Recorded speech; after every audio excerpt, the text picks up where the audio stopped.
जय हिंद दोस्तों, कैसे हो? आई होप ठीक होंगे। चलिए बिना टाइम गवाए हुए वीडियो का स्टार्ट करता हूँ। फिजिक्स का सेकंड पार्ट है।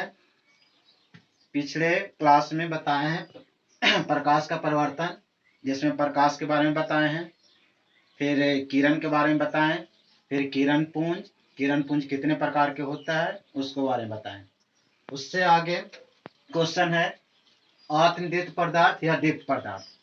आत्मदीप्त पदार्थ या दीप्त पदार्थ किसे कहते हैं? तो वैसे पदार्थ जो स्वयं प्रकाश उत्सर्जित करता हो, वो वैसे पदार्थ जो स्वयं प्रकाश उत्सर्जित करता हो उसे आत्मदीप्त पदार्थ या दीप्त पदार्थ कहते हैं। जैसे एग्जांपल में सूर्य, दीपक, तारे इत्यादि, ये सब जो उदाहरण है ये प्रकाश को स्वयं उत्सर्जित करता है। फिर से एक बार रिपीट कर देते हैं, वो ऐसे पदार्थ जो प्रकाश को स्वयं उत्सर्जित करता हो उसे आत्मदीप्त पदार्थ कहते हैं। अगला क्वेश्चन है अदीप्त पदार्थ। अदीप्त पदार्थ किसे कहते हैं? वो ऐसे पदार्थ जो प्रकाश उत्सर्जित नहीं करता हो। अगर आप इसका डिफिनेशन याद कर लिए तो ये वाला दम जस्ट इसका उल्टा है। इसमें प्रकाश उत्सर्जन करता हो और इसमें नहीं करता हो, इसमें करता हो इसमें नहीं करता हो। जैसे वैसे पदार्थ जो प्रकाश उत्सर्जित नहीं करता हो लेकिन प्रकाश की उपस्थिति में दिखाई पड़ते हैं, तो उसे अदीप्त पदार्थ कहते हैं। इसका एग्जाम्पल हो गया ईंट, पत्थर, ये सब प्रकाश उत्सर्जित नहीं करते हैं। लेकिन चंद्रमा प्रकाश, अगर आपको लगता हो कि चंद्रमा प्रकाश उत्सर्जित करता है, लेकिन चंद्रमा प्रकाश उत्सर्जित नहीं करता है, बल्कि वो प्रकाश की उपस्थिति में दिखाई पड़ता है। इसका अपवाद है। क्वेश्चन पूछता है कि चंद्रमा निम्नलिखित में कौन सा पदार्थ है? चंद्रमा निम्नलिखित में कौन सा पदार्थ है? तो ऑप्शन रहेगा आत्मदीप्त, दीप्त रहेगा, फिर अदीप्त रहेगा, इनमें से कोई नहीं रहेगा। जो भी आंसर होगा लगा दीजिएगा। ओके चलिए आगे की ओर देखिए। अगला क्वेश्चन पारदर्शी पदार्थ, यानी पारदर्शी पदार्थ किसे कहते हैं या पारदर्शी पदार्थ है क्या, उसके बारे में देखिए। यानी वैसे पदार्थ जिसमें प्रकाश पूर्ण रूप से आर पार हो जाती है। यानी वैसे पदार्थ जिसमें प्रकाश पूर्ण रूप से आर पार हो जाती है, तो उस पदार्थ को ही पारदर्शी पदार्थ कहते हैं। जैसे कांच में क्या होता है कि प्रकाश जब प्रकाश की किरण जब आता है तो आर पार हो जाती है, यानी प्रकाश की किरण आर पार हो जाती है। जैसे पानी में, हवा में, इस सब माध्यम में प्रकाश की किरण आर पार हो जाती है। फिर से एक बार देखिए, वैसे पदार्थ जिसमें प्रकाश पूर्ण रूप से आर पार हो जाती है, तो उस पदार्थ को पारदर्शी पदार्थ कहते हैं। फिर देखिए इसका एग्जाम्पल है कांच, पानी, हवा इत्यादि। अगर जो स्टूडेंट या जो छात्र लिखना नहीं चाहते हैं, कृपया करके सिर्फ स्क्रीन शॉट ले लीजिए, फिर बाद में अपना फेयर कर सकते हैं या रफ बना सकते हैं। अगला क्वेश्चन अपारदर्शी पदार्थ किसे कहते हैं? यानी पारदर्शी पदार्थ का अगर डिफिनेशन याद हो गया तो अपारदर्शी पदार्थ के भी याद हो जाएगा। बशर्ते जस्ट इसका उल्टा है। यानी वैसे पदार्थ जिसमें प्रकाश की किरण आर पार नहीं होगी, यानी इसमें आर पार हो जाएगी लेकिन इसमें आर पार नहीं होगी। यानी वैसे पदार्थ जिसमें प्रकाश की किरण आर पार नहीं होती है, तो उस पदार्थ को अपारदर्शी पदार्थ कहते हैं। एग्जाम्पल इसमें हो जाएगा ईंट, पत्थर, लकड़ी इत्यादि। यानी इस माध्यम में प्रकाश आर पार नहीं होती है।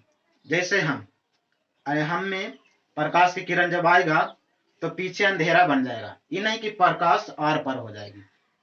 ठीक है, आगे देखिए छाया किसे कहते हैं?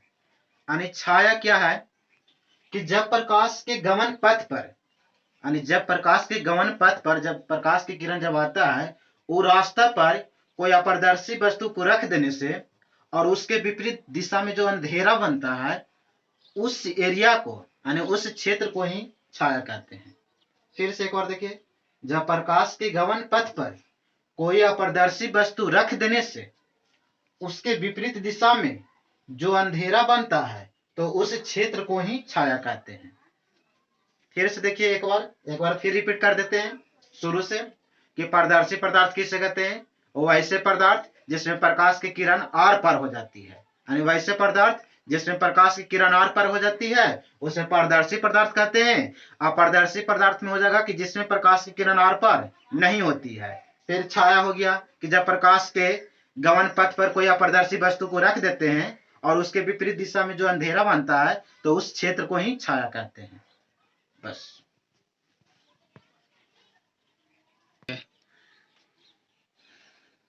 चलिए लिख लीजिए टोटल। रुक जाओ। चलिए दोस्तों देखिए, इस चैनल के माध्यम से सारा क्वेश्चन जितना भी डेफिनेशन लिखवाए हैं हम यहीं पर याद करवा देंगे। अभी जितना भी क्वेश्चन बोले हैं कृपया एक बार फिर से दोबारा हम डेफिनेशन बता देते हैं, उसके बाद आगे लिखवाएंगे, फिर आगे फिर क्वेश्चन करवाएंगे। हम पहला क्वेश्चन बताएं कि पारदर्शी यानी पारदर्शी पदार्थ किसे कहते हैं? पारदर्शी पदार्थ किसे कहते हैं? तो पारदर्शी पदार्थ में बताएं कि जब प्रकाश की किरण पूर्ण रूप से आर पार हो जाती है, यानी पूर्ण रूप से आर पार हो जाती है उसे पारदर्शी पदार्थ कहते हैं। फिर जब प्रकाश की किरण आर पार नहीं होती है उसे अपारदर्शी पदार्थ कहते हैं। फिर एक छाया था, छाया की डेफिनेशन बोले जब प्रकाश के दिशा में कोई अपारदर्शी वस्तु को रख देते हैं और उसके विपरीत दिशा में जो अंधेरा बनता है उस एरिया को कहते हैं छाया कहते हैं।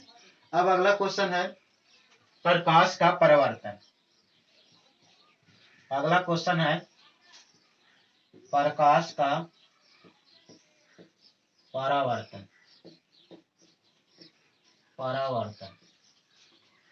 प्रकाश का परावर्तन किसे कहते हैं? Important question VVI। चलिए देखिए, इसका डिफिनेशन दो तरह के बताएंगे, एक डिफिनेशन शॉर्ट बताएंगे, एक लॉन्ग थोड़ा बताएंगे। जैसे देखिए, प्रकाश का मतलब तो सब समझ रहे हैं कि प्रकाश होता है। परावर्तन का मतलब होता है लौटना। परावर्तन का मतलब होता है लौटना यानी केकरा लौटना, प्रकाश के लौटना, यानी डेफिनेशन बन गया, यानी प्रकाश का लौटना ही प्रकाश का परिवर्तन कहलाता है, यानी प्रकाश का लौटना ही प्रकाश का परिवर्तन कहलाता है। ये समझिए, जो कमजोर विद्यार्थी है उसके लिए है। और एक देखिए लॉन्ग डेफिनेशन क्या है, जो जब प्रकाश की किरण किसी अपारदर्शी वस्तु पर पड़कर प्रकाश उसी दिशा में लौट जाती है तो उस प्रक्रिया को ही प्रकाश का परिवर्तन कहते हैं। फिर से दोबारा सुनिए, जब प्रकाश की किरण किसी अपारदर्शी वस्तु पर पड़कर उसी दिशा में लौट जाती है, यानी उसी दिशा में लौट जाएगी तो प्रकाश का परिवर्तन कहेंगे। जैसे आप लोग बच्चा में या बुतरू में देखे होंगे कि एनाक्वस ऐसे करते यानी इसका मतलब क्या है कि प्रकाश की किरण इस पर पड़ा, अब प्रकाश उसी दिशा में चल गया, यानी इस पर पड़ा, काहे कि आर पर नहीं हुआ, काहे कि एक भाग पेंट किया हुआ रहता है और उसी दिशा में चल गया, तो इस प्रक्रिया को ही कहते हैं प्रकाश का परिवर्तन। प्रकाश का परिवर्तन दो प्रकार के होते हैं। पहला होता है नियमित परिवर्तन, नियमित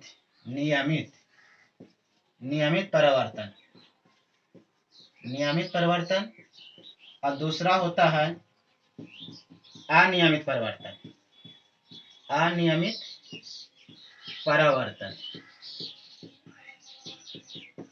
देखिए, नियमित परिवर्तन क्या है कि इसमें बोलिएगा, या इसका डिफिनेशन नियमित परिवर्तन किसे कहते हैं, तो जब प्रकाश की किरण किसी चिकनी एवं चमकीली सतह पर पड़कर वह निश्चित नियमों के अनुसार परिवर्तित हो जाती है, यानी जब प्रकाश की किरण किसी चिकनी एवं चमकीली सतह पर पड़कर वह निश्चित नियमों के अनुसार परिवर्तित हो जाती है तो उसे नियमित परिवर्तन कहते हैं। जिसकी इसका फिगर है इस तरह से कि समतल दर्पण है, इसमें जब प्रकाश की किरण पड़ेगा ना तो जितना के रेंज से आएगा उतना ही की दूर से इधर भागेगा। यानी समझिए ये डायग्राम हो गया नियमित परिवर्तन। अनियमित परिवर्तन किसे कहते हैं? जब प्रकाश के किरण किसी चिकनी एवं चमकीली सतह पर पड़कर वह निश्चित नियमों के अनुसार परिवर्तित हो जाती है, उसे नियमित परिवर्तन कहते हैं। अनियमित परिवर्तन किसे कहते हैं? अनियमित परिवर्तन, अगर नियमित परिवर्तन याद हो गया, अनियमित परिवर्तन याद हो गया। वैसे परिवर्तन जिसमें प्रकाश की किरण किसी उड्डी या खबरी सतह पर पड़कर वह निश्चित नियमों के अनुसार परिवर्तित नहीं करती है। यानी वैसे परिवर्तन जिसमें प्रकाश की किरण किसी उड्डी या खबरी सतह पर पड़कर वह निश्चित नियमों के अनुसार परिवर्तित नहीं करती है तो उस प्रक्रिया को अनियमित परिवर्तन कहते हैं। जिसका नाम है, जिसका डायग्राम होगा इस तरह से, यानी उड्डी खबरी, यानी पड़ेगा इस पर प्रकाश की किरण तो कितना नियमित से भागेगा वो कोई नहीं बता सकते, यानी इसका डायग्राम भी है। ओके। चलिए देखिए दोस्तों, नियमित परिवर्तन बताएं कि वैसे परिवर्तन जिसमें प्रकाश की किरण किसी चिकनी एवं चमकीली सतह पर पड़कर वह निश्चित नियमों के अनुसार परिवर्तित कर जाती है। इसका डिफिनेशन बताएं कि वैसे परिवर्तन जिसमें प्रकाश की किरण उड्डी या खबरी सतह पर पड़कर वह निश्चित नियमों के अनुसार परिवर्तित नहीं करती है। ये दोनों के डिफिनेशन नेक्स्ट वीडियो में लिखवा देंगे। और अगर ये वीडियो अच्छा लगा होगा तो कृपया लाइक कीजिए। लाइक करने से क्या होता है कि थोड़ा सा हम लोग के वीडियो बनाने में मदद मिलता है। बस आज का